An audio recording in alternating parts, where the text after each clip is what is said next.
Assalamualaikum warahmatullahi wabarakatuh. Di pembelajaran kali ini kita akan belajar perkembangan Islam di Indonesia.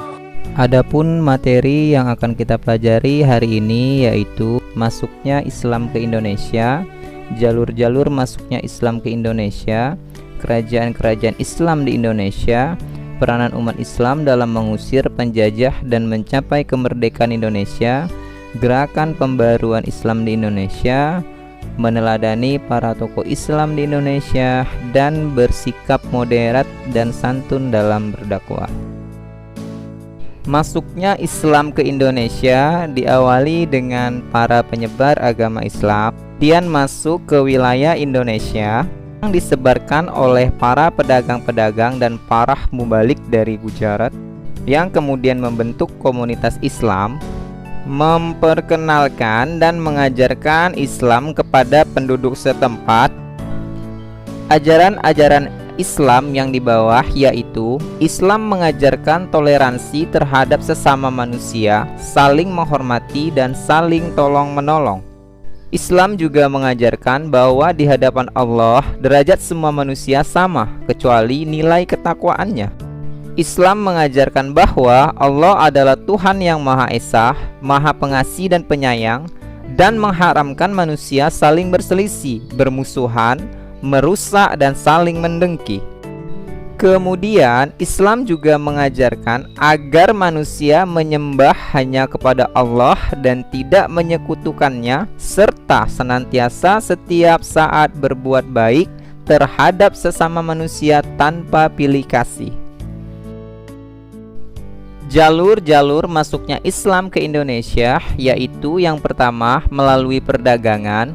Letak Indonesia sangat strategis, maka pada abad ke-7 sampai ke abad 16 saat perdagangan mulai ramai, banyak pedagang dari Eropa, Timur Tengah, India, dan Cina singgah ke Indonesia, terutama di pelabuhan-pelabuhan transit di Selat Malaka untuk mengadakan hubungan dagang.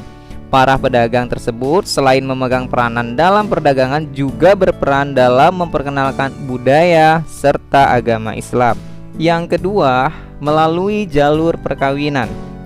Para pedagang Islam melakukan perdagangan dalam waktu yang cukup lama dan banyak di antara mereka yang menetap membentuk perkampungan yang dikenal dengan nama pekojan, serta menikah dengan orang-orang pribumi yang belum masuk Islam. Kemudian yang ketiga, melalui jalur kesenian.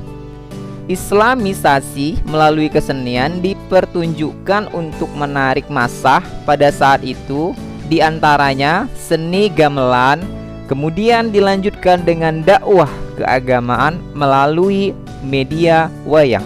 Yang keempat, melalui jalur pendidikan. Lembaga pendidikan Islam yang paling tua adalah pondok pesantren. Para santri lulusan pondok pesantren tersebut itu dibentuk menjadi tokoh keagamaan yang akan senantiasa meneruskan ilmunya kepada masyarakat di sekitarnya. Dengan cara ini, Islam terus berkembang memasuki daerah-daerah terpencil. Berikutnya, melalui ajaran tasawuf.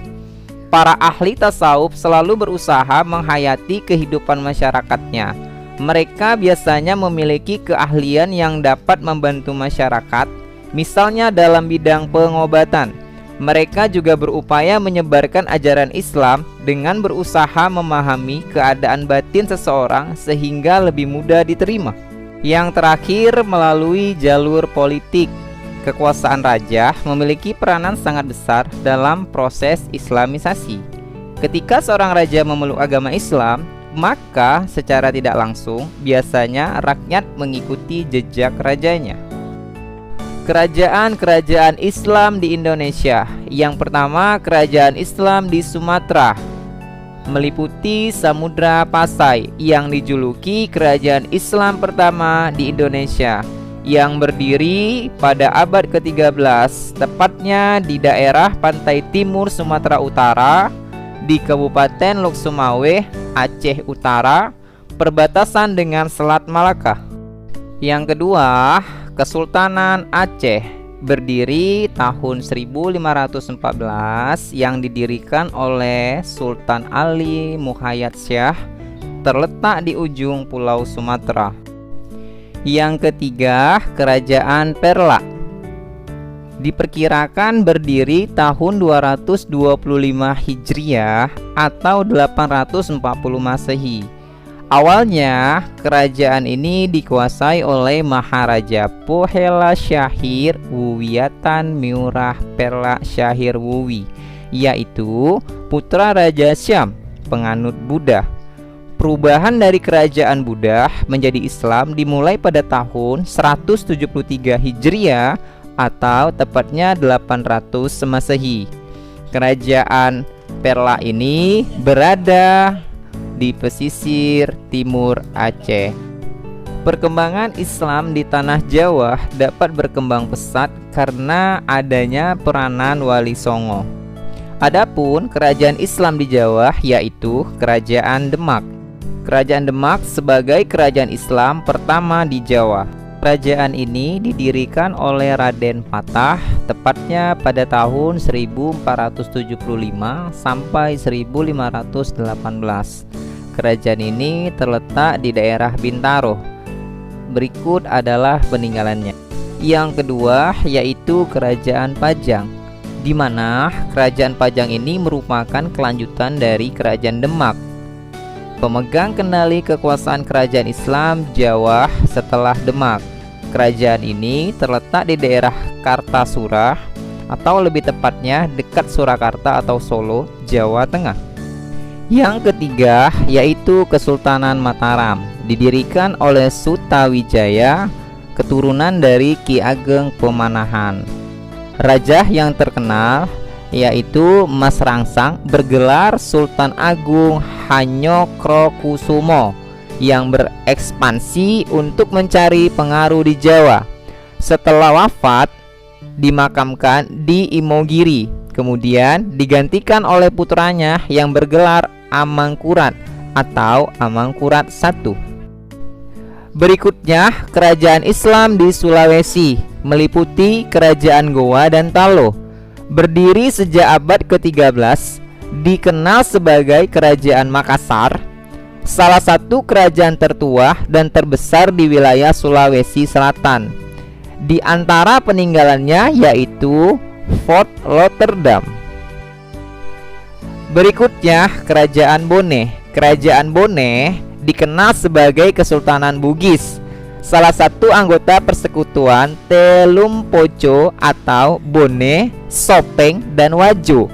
Kerajaan ini terletak di Sulawesi bagian barat daya atau tepatnya di daerah provinsi Sulawesi Selatan saat ini.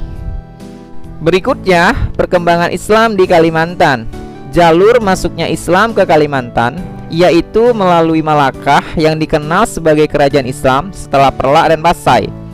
Jatuhnya Malaka ke tangan Portugis membuat dakwah Islam semakin menyebar, sebab para mubalik dan komunitas muslim kebanyakan mendiami pesisir barat Kalimantan.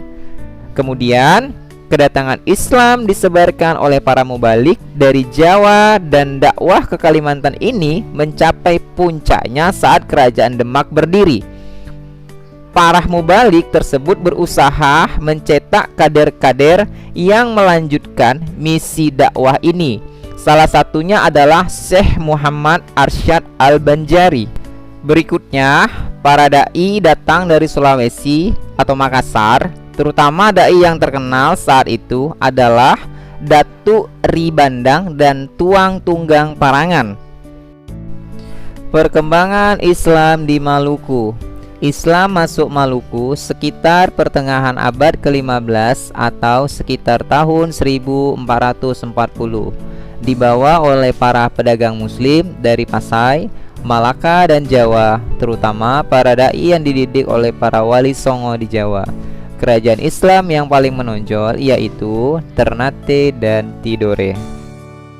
Berikutnya, perkembangan Islam di Irian Jaya. Islam masuk Papua pada awal abad ke-17. Kerajaan Islam yang paling menonjol adalah Kerajaan Bacan. Disiarkan oleh raja-raja Islam para pedagang dan para mubalik yang juga berasal dari Maluku. Daerah-daerah di Irian Jaya yang dimasuki Islam adalah Piso, Jalawati, Pulau Wagio, dan Pulau Gebi. Dilihat dari perkembangan ilmu pengetahuan dan kebudayaan dari berbagai aspek dalam perjuangan Islam, yaitu melalui pendidikan, kesehatan, dakwah, sosial, politik, dan yang terakhir yaitu melalui teknologi.